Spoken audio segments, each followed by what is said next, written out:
So hello everyone, today concept is about the percentage composition of element.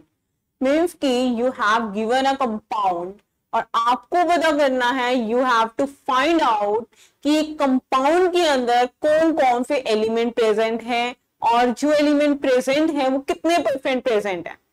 For example मैं बात करते हैं हम वाटर मॉलिक्यूल की.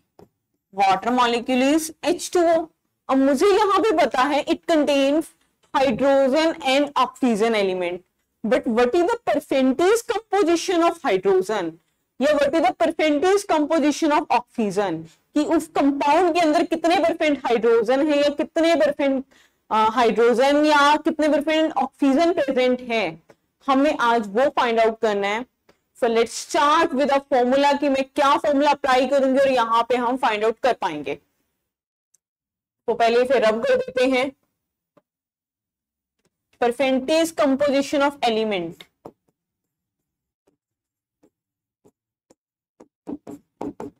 अब इसे किस तरीके से फाइंड आउट करेंगे. जिस भी एलिमेंट की आप बात कर रहे हैं आपको क्या करना है, उस एलिमेंट का मास लेना है न्यूमिनेटर में, यानी आप लिखेंगे mass of element divided by क्या आएगा, पूरे कंपाउंड का mass. You will write mass of compound. Into में हमें क्या करना है, 100 करना है. तो ये कुछ अलग फॉर्मूला नहीं है, आप मास परसेंटेज का फॉर्मूला ऑलरेडी 11th या 12th क्लास में देखते हैं कि मास परसेंटेज ऑफ कंपाउंड या परसेंटेज कंपोजिशन एक ही बात होगी. आपने क्या करना है, ऑफ एलिमेंट का मास लेना है, डिवाइड में लेना है पूरे कंपाउंड का मास, इनटू में आपको करना है 100. तो आइए देखते हैं डिफरेंट क्वेश्चंस और उन पे हम ये फॉर्मूला अप्लाई करके देखेंगे. अब So the first question is, what is the percentage composition of nitrogen in urea? Urea की बात की जा रही है. तो student as you know urea आपका क्या है, it is first organic compound prepared in laboratories. अब आप कहेंगे लेबोरेटरी में फर्स्ट ऑर्गेनिक कंपाउंड. जी बिल्कुल. पहले ये माना जाता था, कुछ सालों पहले की बात है, ये साइंटिस्ट के द्वारा ही माना जाता था कि हमारे जो ऑर्गेनिक कंपाउंड्स हैं वो सिर्फ नेचुरली सिंथेसाइज हैं, वो लेबोरेटरीज में नहीं प्रिपेयर हो सकते. बट फिर आए हुलर नेम का साइंटिस्ट जो बाय चांस कोई और एक्सपेरिमेंट कर रहा था और वहां पे एक्सीडेंटली एक यूरिया नाम का ऑर्गेनिक कंपाउंड बना.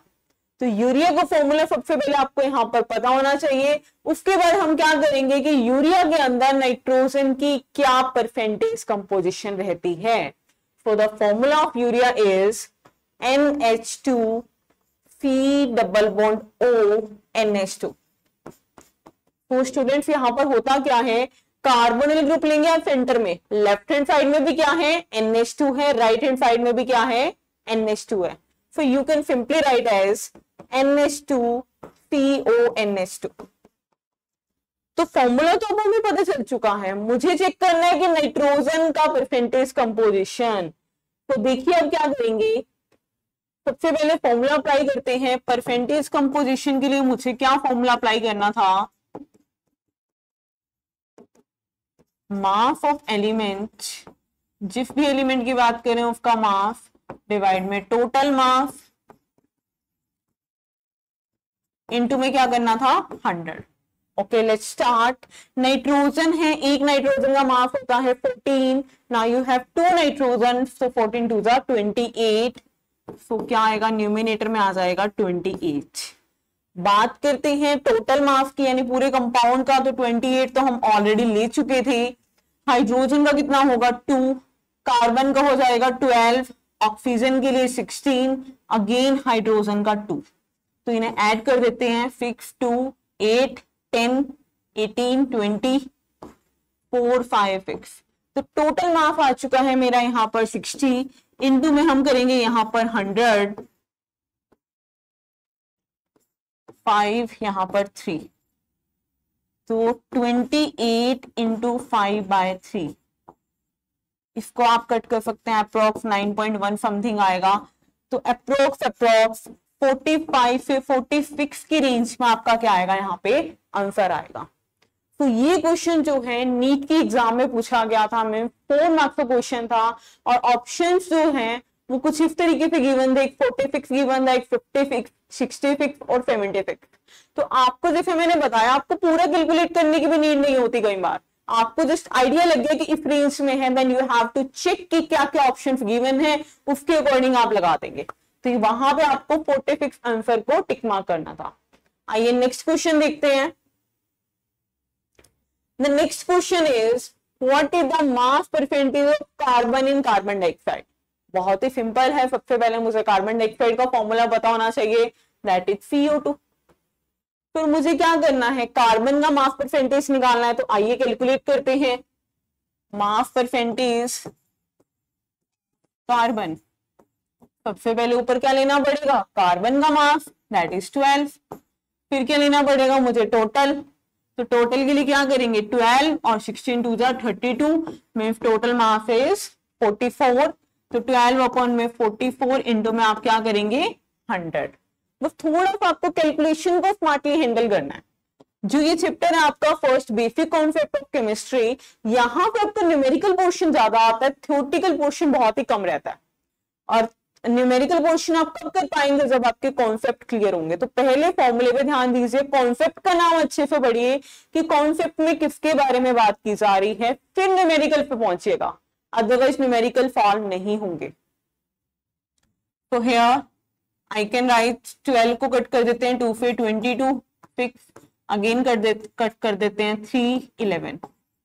तो 3/11 इंटू में 100, तो इट इज अप्रोक्सीमेटली 300/11। तो हम क्या करेंगे, फिर 2 के टेबल पे कट करेंगे तो कुछ इस तरीके से आंसर आता है 27.27%।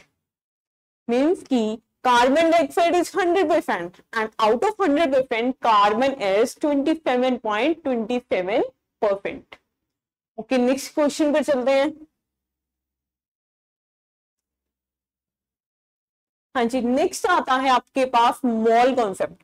This is very very important concept, जिसपे आपके न्यूमेरिकल्स बहुत ज्यादा देखने को मिलते हैं। तो न्यूमेरिकल्स करने से पहले थोड़ा सा इसका बेसिक पार्ट पढ़ते हैं कि ये मोल कॉन्सेप्ट क्या होता है और क्या फॉर्मूले से यहाँ पर यूज होंगे। तो देखिए, आप लोग मार्केट जाते हैं, दूध लेकर आए हैं, दही लेकर आए हैं, या कोई फ्रूट लेकर आ रहे हैं, सब्जी लेकर आ रहे हैं, हर एक यूनिट होती है मेजरमेंट की।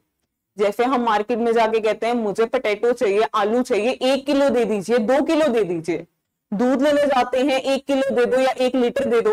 तो हर एक क्वांटिटी की आपके पास प्रॉपर यूनिट है कि आपको उसी में मेजर करना है। तो also in chemistry mole is a unit. Mole क्या हो गया, आपकी एक यूनिट है। यूनिट यानी ये किस चीज को मेजर करेगी, टू मेजर,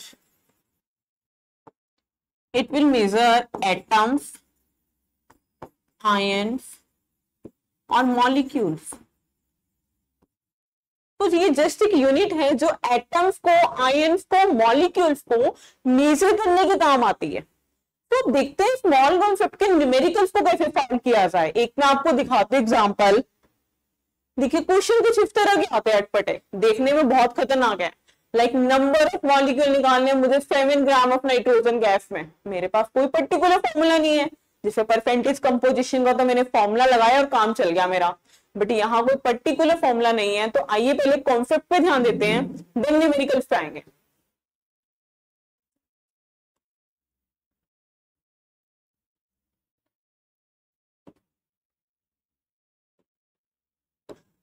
तो देखिए, मोल कॉन्सेप्ट के लिए आपको क्या ट्रिक याद रखनी होगी कि जो आपका 1 मोल होता है, यूनिट एक तरह की, तो मैं 1 मोल को एज स्टैंडर्ड कंसीडर करके चल रही हूं यहाँ पर। तो आपका 1 मोल किसके इक्वल होगा, it will be equal to atomic mass.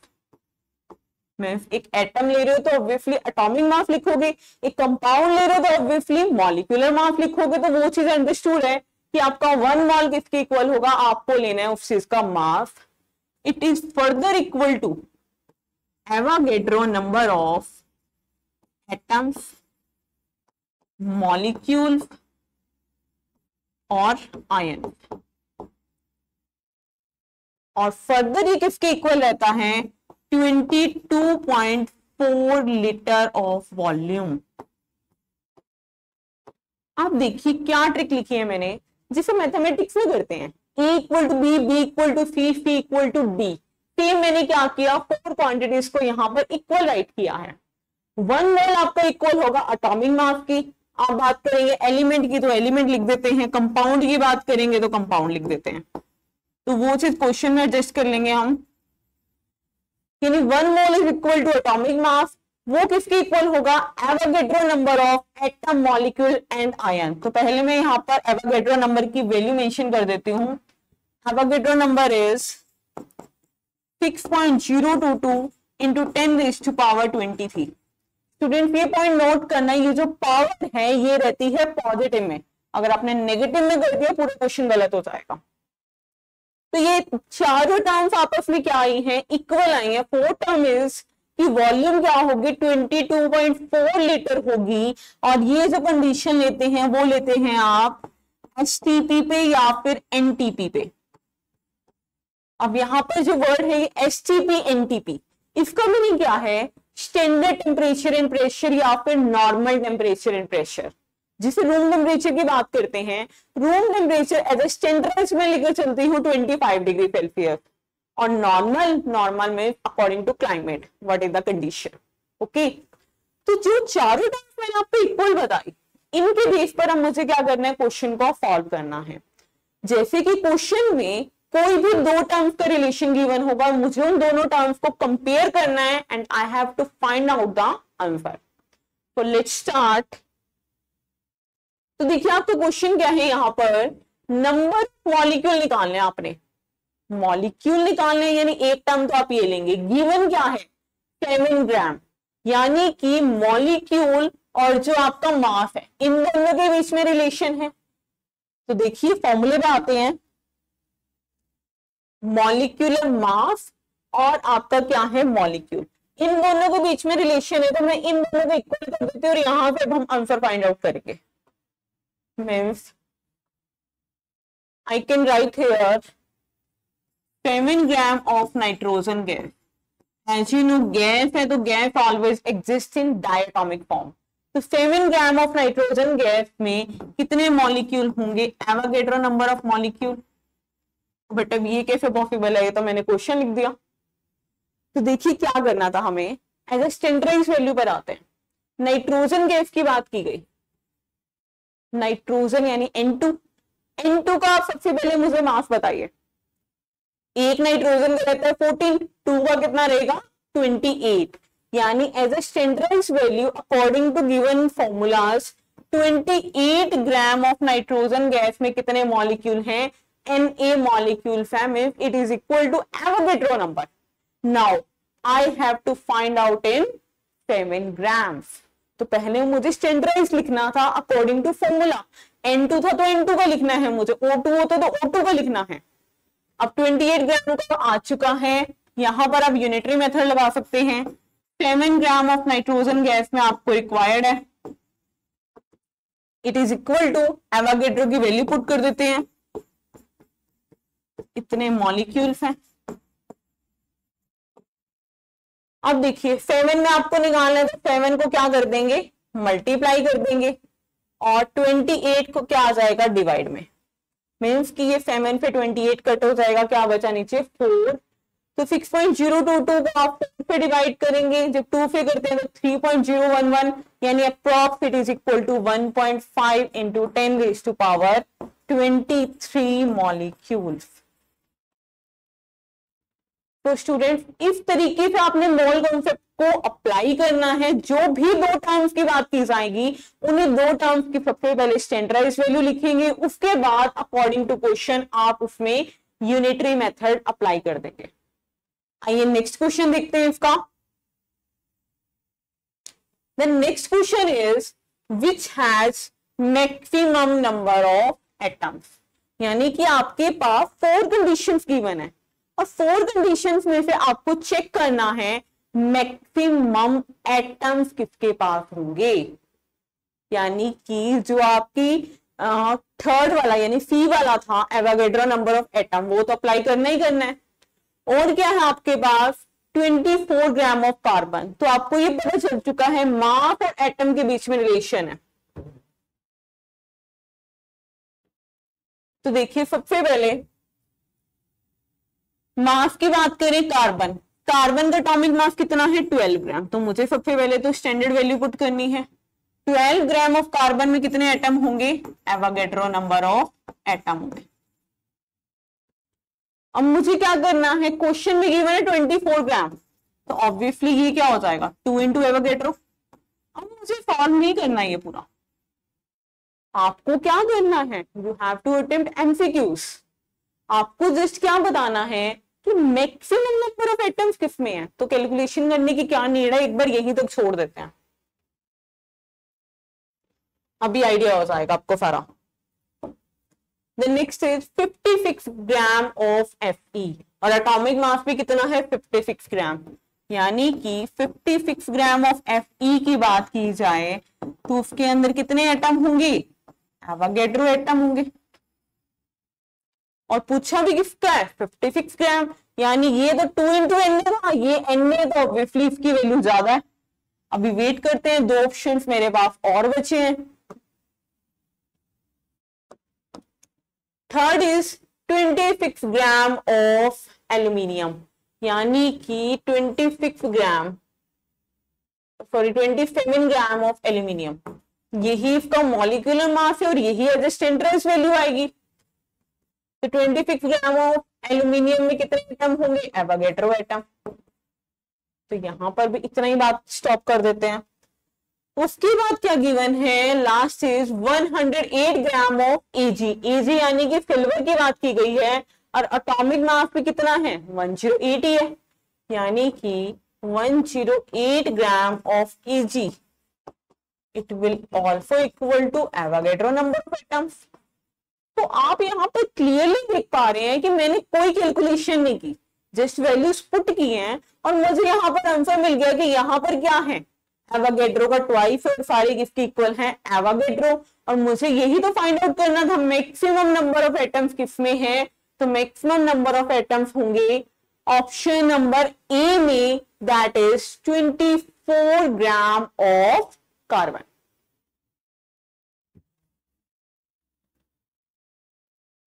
Okay, the next question is number of atoms. अब देखिए आपको क्या निकालना होगा, नंबर ऑफ एटम्स निकालने 4.25 ग्राम ऑफ अमोनिया। ठीक है, यानी वही बात होगी मास और एटम के बीच में रिलेशन है। तो आइए पहले फॉर्मूला ही अप्लाई करते हैं। सबसे पहले बात करेंगे अमोनिया यानी NH3। NH3 का मास कैलकुलेट कीजिए, इट इज 17। तो मुझे इतनी बात पता है 17 ग्राम ऑफ अमोनिया जब लिया जाएगा, this is standard value. 17 gram of ammonia में कितने एटम होंगे, it is equal to Avogadro number of atoms. मुझे कितने फाइंड आउट करना है 4.25 ग्राम में। तो यूनिटरी मेथड अप्लाई कीजिए, 1 ग्राम की बात की जाती है तो 17 क्या आ जाएगा डिवाइड में, इतने एटम्स। उसके बाद बात की जाती है 4.25 ग्राम की, तो 4.25 ग्राम के लिए आप इसे क्या कर देंगे, मल्टीप्लाई कर देंगे।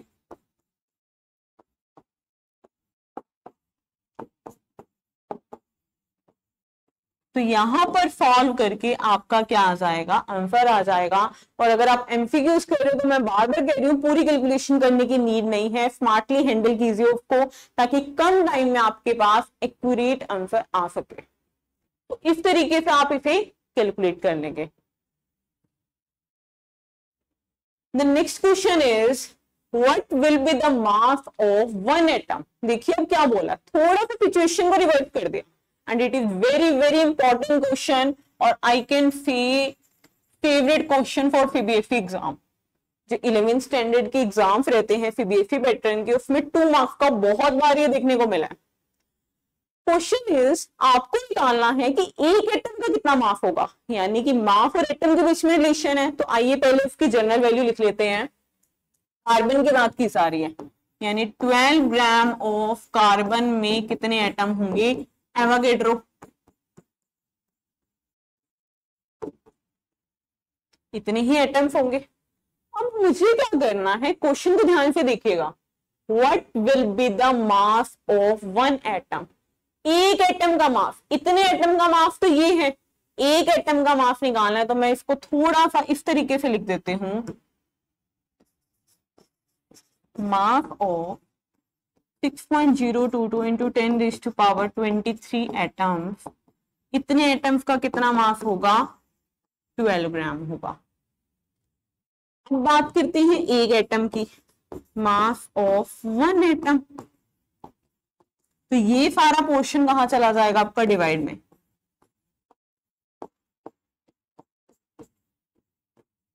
अब देखिए ये 23 है, 10⁻⁻23 डिवाइड में है, तो ऊपर आके क्या हो जाएगी, प्लस का ये माइनस हो जाएगा। बात करें इस फैक्टर की, 12 बाय में 6 2 आएगा, पर 6.022 है, यानी इट इज अप्रॉक्सिमेटली 1.99 इंटू 10⁻⁻23 ग्राम। तो it is your required answer. तो आई होप स्टूडेंट्स आपका यहाँ पर न्यूमेरिकल पोर्शन काफी कवर हो गया होगा। बाकी पोर्शन जो है हम नेक्स्ट वीडियो में देखते हैं, about the empirical formula and the limiting reason. Thank you so much.